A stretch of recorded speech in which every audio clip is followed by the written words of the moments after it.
Dimana kan kadang saya suka sedih ya, ketika komposer atau pencipta lagu terkenal di Indonesia meninggal, mereka ternyata rumahnya masih kontrak. Ya harusnya Mas Yofi jadi miliuner. Kalau di Amerika sudah pasti jadi miliuner.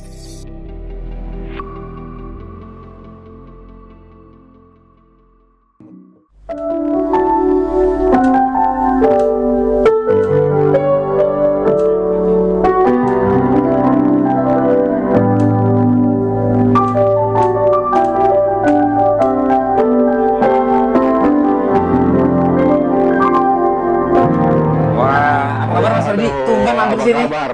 Aduh, Wih. ini musisi ya malam-malam Malam-malam kerja. kerjanya Masya gini, Allah. kadang-kadang sampai pagi, tapi besoknya bisa agak siangan dikit Agak berangkatnya siangan. dibanding yang lain. Jadi nggak gampang ya nyiptain lagu, kerjanya gitu ya. Ya, nggak harus belajar, harus banyak referensi. Tapi kalau udah seperti kalau di Belanda, di Eropa banyak bilang Van Gogh tuh bisa melukis 5 menit jadi. Tapi belajar mungkin 30-40 tahun jadi 5 menit jadi keren itu. Nah, seperti membuat musik juga membuat lagu ya seperti itu. Tapi yang paling penting teknik belajar, yang menuntunnya ya hati yang membawa kita pergi kemana. Gitu. Kalau misalnya contohnya gampang mungkin, Mas Freddy coba tekan aja di sini ada 3 nada 4 nada. Yang mana aja? Oh ini. Nih. Mas Freddy nada ini ya. Kalau aku buat lagu kira-kira kayak gini nih.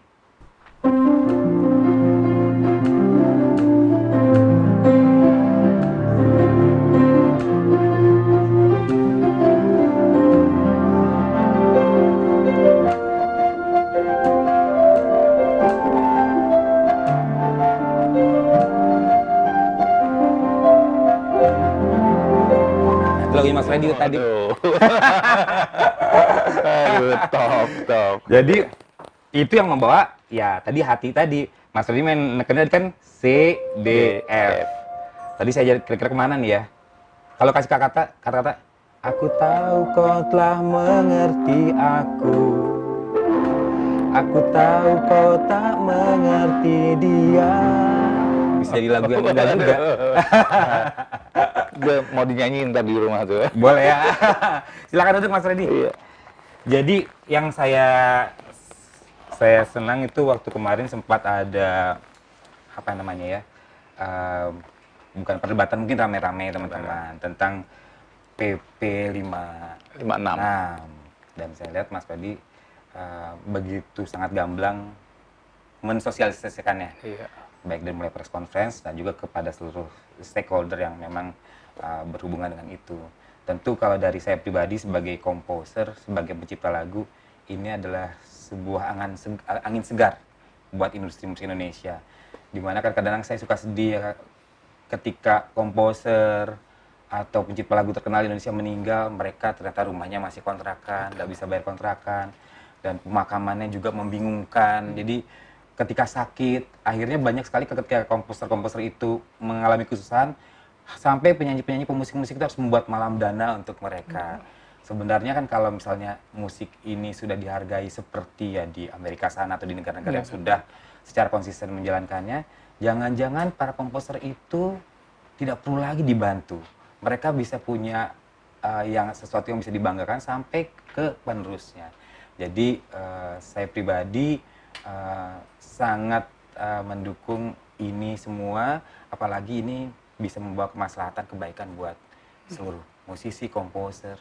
Dan saya yakin teman-teman yang kemarin mungkin masih rame itu belum cukup memahami bahwa betapa besarnya manfaat ini dan tidak ada merepotkan atau merugikan para seniman-seniman yang lainnya. Kan banyak yang khawatir nanti gimana dong pemain band cafe atau band wedding, mereka enggak kok, yang kayak yang bayar penyelenggaranya ya Mas. Iya. Jadi sebenarnya dari pemusiknya sih tidak ada masalah itu, dan lagi mekanisme penarikannya itu sendiri saya harapkan memang tidak memberatkan semuanya. Tentu kan pasti ada aturannya. Dan selama ini orang tidak sadar bahwa ini peraturan yang sudah ada sebelumnya sebenarnya. Mungkin bisa dijelaskan sama Mas Freddy sedikit. Betul tuh. Apa kata ke orang Tapunuli bilang percis. Ya, persis. Percis gitu kan. Artinya gini, memang itulah yang kita mau perjuangkan. Artinya selama ini mungkin masih banyak yang perlu dibenahi ya tentang royalti musik Indonesia, dan belum sampai kepada pihak yang sebenarnya yang harus mendapatkan. Kan saya lihat misalnya Mas Yofi itu kan lagunya begitu banyak hitsnya, Janji Suci, apalagi tuh macem-macem tadi Terlanjur Mencinta, Mantan Terlanjur Terindah. Mencinta, Mantan Terindah. Ya harusnya Mas Yofi jadi miliuner. Kalau di Amerika sudah pasti jadi miliuner. Amin, moga-moga nanti bisa. Kalau misalnya terjadi, saya kan bisa sumbangan sebagian untuk membuat kreatif hub buat anak-anak berkarya.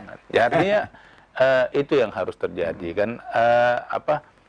Musik itu kan bisa top pada hari ini, mungkin di 10 tahun lagi sudah atau bisa dia menjadi lifetime. Betul. Ya. Nah, ini yang harus kita jaga sustainability-nya supaya pemusik itu memang akhirnya senang. Oh, dia bisa hidup sebagai profesi pemusik. Nah, di Indonesia ini kan masih belum kelihatan. Nah, itu dia nih yang agak ngomongin Mas Freddy. Dulu saya pertama kali mau ngelamar calon istri saya juga bingung. Susah sama calon mertua tuh. Kamu makan pakai apa anak saya tadi kasih main musik. Tapi saya meyakinkan beliau gitu bahwa teman-teman saya di Korea, di Amerika mereka bisa hidup di Indonesia. Nanti pasti akan ada perbaikannya. Itu keyakinan dan akhirnya itu yang membuat saya membuat cerita cinta bersama Kahitna, Cantik lah, Menjaga Hati sama Yofi Nuno, Terlalu Cintanya Rosa, Untukkunya Chrisye, sampai ke sekarang sampai ke anak saya ada dengan Tiara Andini, Terlanjur Mencinta, dan mungkin udah ada ratusan lagu. Nah, teman-teman saya yang di Amerika nih, komposer-komposer bilang, Yof, kamu udah buat pulau apa tuh di Indonesia? Di Indonesia. Iya, pulau hati dan kasih sayang yang banyak dari para penggemar. Itu aja saya udah sangat bersyukur. Tapi sebenarnya kalau memang ini bisa dengan sesuai nilai yang semestinya. Kayak kemarin tahun lalu saya dapat 500 juta streaming di salah satu platform. Bayangkan kalau misalnya Mas Ferry bilang nilainya 50 aja, dari satu platform saya udah dapat 25 M tuh. Uang segitu buat apa saya banyak-banyak? Ya pasti bisa digunakan untuk kemanfaatan yang lain. Itu baru 50 baru 50 rupiah ya per hits ya. Kalau Janji Suci di nikahan di mana-mana dipergunakan, tentu tidak akan merepotkan para musisinya. Memang dari dana yang didapat atau yang dipergunakan itu mungkin disisihkan untuk royalti. Iya.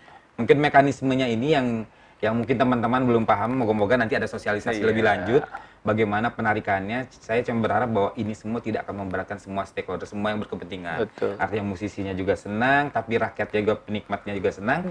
Dan jangan salah, dengan ini semua malah si rakyat atau masyarakat kita yang menggunakan platform itu terlindungi. Kalau saya sudah bayar segini, berarti saya punya hak apa saja yang bisa saya manfaatkan dari itu.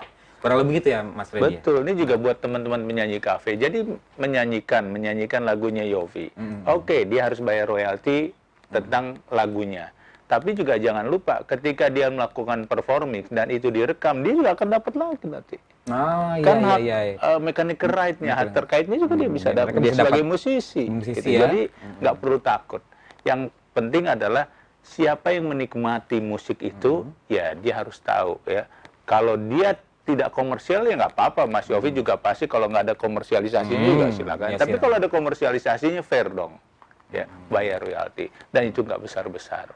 Jadi itu. Dan makanya terakhir yang kita mau bangun adalah SILM, Sistem Informasi Lagu dan Musik. Artinya database musik. Kita nggak punya, Indonesia ini punya puluhan juta lagu, tapi nggak punya data musik lagu.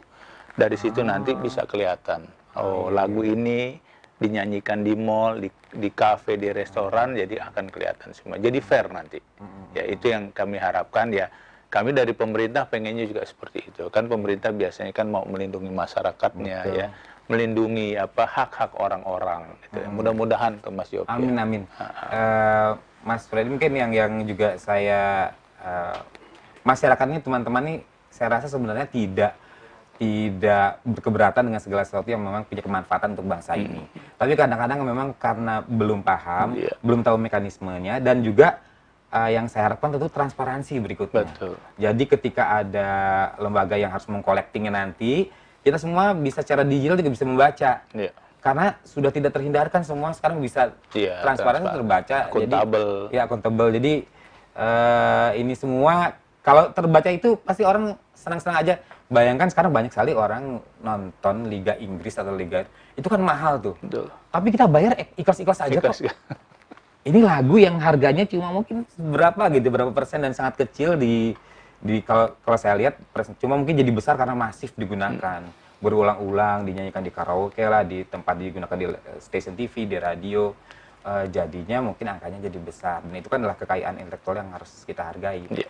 Dan ini ketika ini terjadi, industri dan ekosistem jadi hidup, ini adalah contoh bahwa Indonesia telah hidup melalui ekonomi kreatifnya, seperti sahabat-sahabat kita di Korea. Iya. Lebih gitu. Jadi saya sekali lagi memberikan semangat dan support pada Mas Freddy terus berjuang. Semoga ini memberikan inspirasi dan juga memberikan hal yang baik buat bangsa ini.